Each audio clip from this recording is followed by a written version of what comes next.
Ladies and gentlemen, welcome back to the channel. We have a lot to get into here in this video. A lot of comments from Trump today, different officials in Trump's cabinet, specifically discussing trade, among other things. Now, the S&P is actually red. It's actually down 0.02%, down about 15 cents at the time of recording this video. But look at this. The Russell 2000 is up almost 1%. The VIX is collapsing today, down 6%. And on a day in which 10-year Treasury yields are actually up about 2.5 basis points. This is something we need to talk about urgently. This is, by definition, risk on for markets. This is the definition of a risk on market. The Dow is down 0.35%, typically seen as your safe haven or staple companies. Russell 2000 very much is the polar opposite of that. Higher growth, more risky, sensitive to interest rates. Yet, people are buying the Russell over the Dow today. There's a lot we need to get into, ladies and gentlemen. I will give you all of your latest breaking news for the stock market today. Hit that like button and subscribe to the channel if you have not done so already. If you guys also want to come trade with us live in real time as well, check out that link down below in the description of this video. Many of our stock picks today in that group are up well over 5% today, two of which up over 10%. So a good day for the trading community. Nonetheless, I think we're on the golden path to prosperity, if we can say that. What we do over there is we find the small cap winners. It's that simple. It takes a lot of work, a lot of time to filter through bad small cap companies to find the good ones. I have a focus on AI and selective biopharma names with catalyst upcoming, things like that. But I think this is an AI revolution. You want to be a part of it. And if you're looking for the next 10, 20, 30, 40, 50 Xer, I think it's going to be those small cap AI names that, one, nobody knows about, retail included, and two, hedge funds and institutions have not picked up on the opportunity yet. When you are first to something, you can make a lot of money. A lot of money. Like change your life kind of money. Those are the opportunities we are looking for. So come join it, link down below in the description of this video if you would like to, and let's get started. First and foremost, let's start with your broader market news today. Trump says that if we lose the US as the standard dollar, referring to the reserve currency status, it is like losing a war, and he says America would never be the same again. He says basically that will never happen as long as you have a competent president in office. Israel's Prime Minister Netanyahu/Trump meeting has been brought forward to 4:30 p.m. Eastern Standard Time today, which they could be announcing some kind of Gaza deal. I'm not sure. I wouldn't think that would move markets at this point, but anything's possible. Trump has said that he is thinking of a federal takeover of the governance of Washington, D.C. He also says the same thing could happen with New York City, that they would never let a socialist/communist run that city. Trump says, quote, "We may need to straighten out New York City." Trump also reiterates today that Powell should resign. Donald Trump says that they will be announcing semiconductor tariffs. We will also consider a 200% tariff on pharma. Now, what some of these headlines left out is Donald Trump is saying, hey, we're going to give pharma, semiconductor companies time to reallocate to America before these theoretical tariffs would go into effect. He said something like a year or two. So this is not something that is like imminent.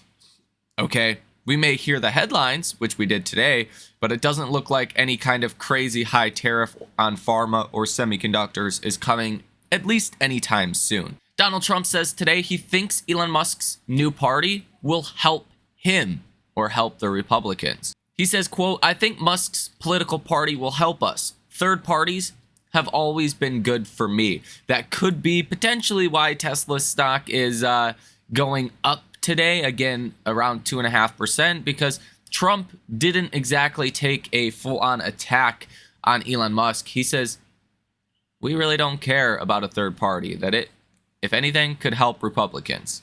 So kind of seen as de-escalatory in a way. Trump says he believes copper tariffs will be 50%. He again says that we will announce pharma and chips and other tariffs soon. But again, the time between announcing the tariffs and when they actually go into effect is going to take a while. And here you can see that actual headline. It says, quote, I will be announcing soon on pharma. I will give a year and a half to come in on pharma. Threatens a 200% tariff on pharma. So it's not like an imminent concern. Donald Trump says we're getting along with China's President Xi very well, and we speak often. U.S. Agriculture Secretary Rollins says an executive order is coming related to China owning U.S. farms. Trump says that China has been very fair on our trade deal, and that's important because China is really the one country that matters most. Okay? Like Wall Street can sell off on Japanese or, South Korean tariff rates. That really doesn't matter.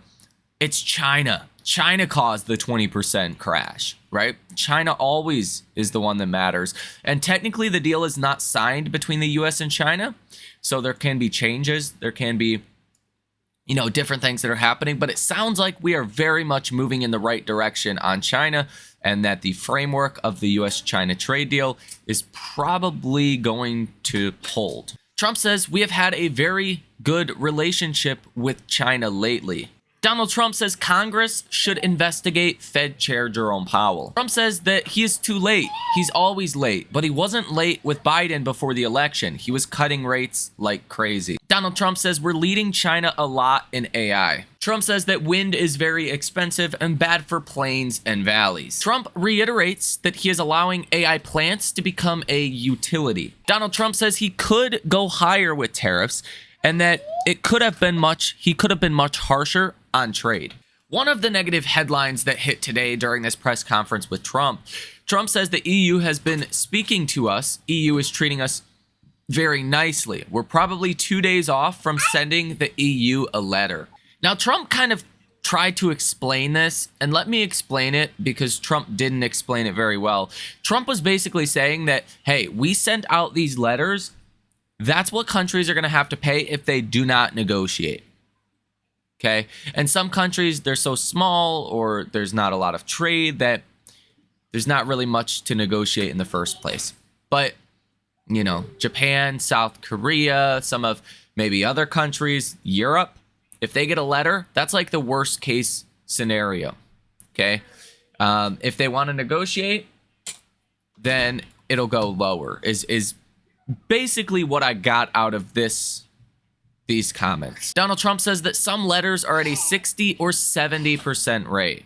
Trump says that BRICS was created to degenerate our dollar. If they are a member of BRICS, they will have to pay another 10% tariff. Trump says the EU has been speaking to us. EC Press von der Leyen has been very nice recently, but they've treated us badly until recently. Trump says if people want to challenge the dollar, they'll pay a price, a heavy price. Trump says it's too time consuming to make deals. We can do things over the years. We're not hardlined. So basically saying that we might have trade negotiations for a long time. Trump on the economy says that everything is evening out. Trump says that South Korea went crazy over asking to pay for defense. Trump says that we get a lot of bullshit from Putin. Bank of America said today that autonomous cars are having their ChatGPT moment.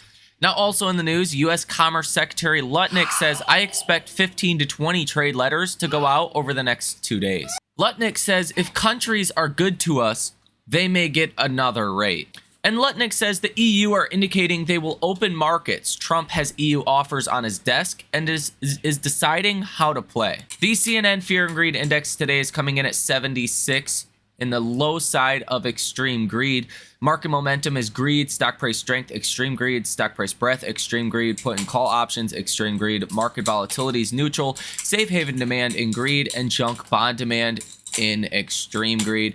The AI Investor Sentiment Survey last Thursday came in 45% bullish, 21.9% neutral, and 33.1% bearish. We're going to get a new survey coming out on Thursday, which I'm sure you're going to see these numbers come back closer to a kind of 1-to-1 parity, because I don't think there's that many bulls out there. I think people are still pretty bearish. They're pretty skeptical on this market still, and I think you're going to see that coming on Thursday. Now, the percent of stocks trading above their 50-day moving average today is 73.11%, up 1.89% today. So looks pretty good. Still room to move higher here, but stocks have generally been strong for a while, and yesterday was a good little reset, if you will.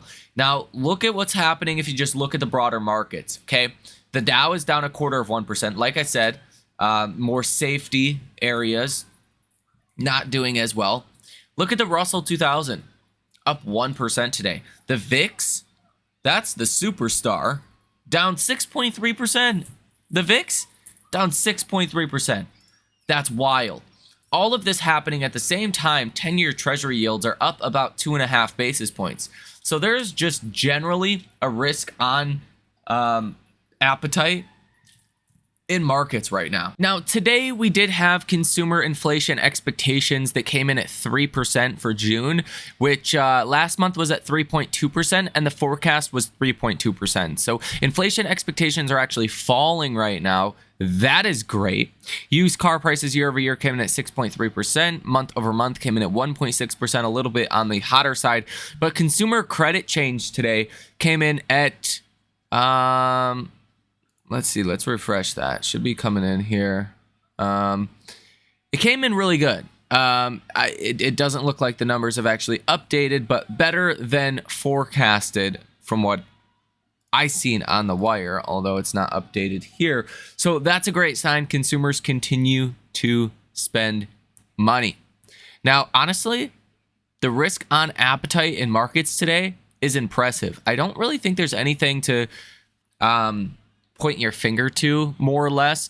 I think yesterday having that risk off, sell off kind of scared some people. And then today, hedge funds, institutions, retail is like, wait, maybe selling off the higher growth stocks yesterday was not the best move.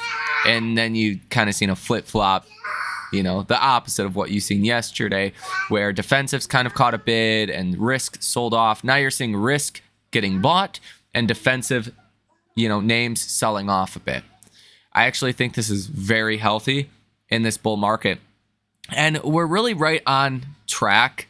As I've talked about for a while now on the channel, we were going to go through a consolidation phase. To me, on the charts, that's what it looks like is happening on the SPY for the S&P 500. It looks like we are consolidating here. Again, I'm expecting like a 2, 3, 4% drawdown from that 626.28 level.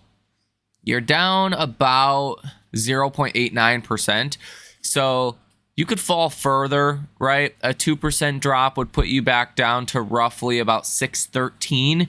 A 2.5% drop would put you back to your previous all-time highs, roughly at about 610. That's kind of what I'm expecting. Some consolidation in this range before we break out further, following what will likely be a pretty good earnings season coming here soon.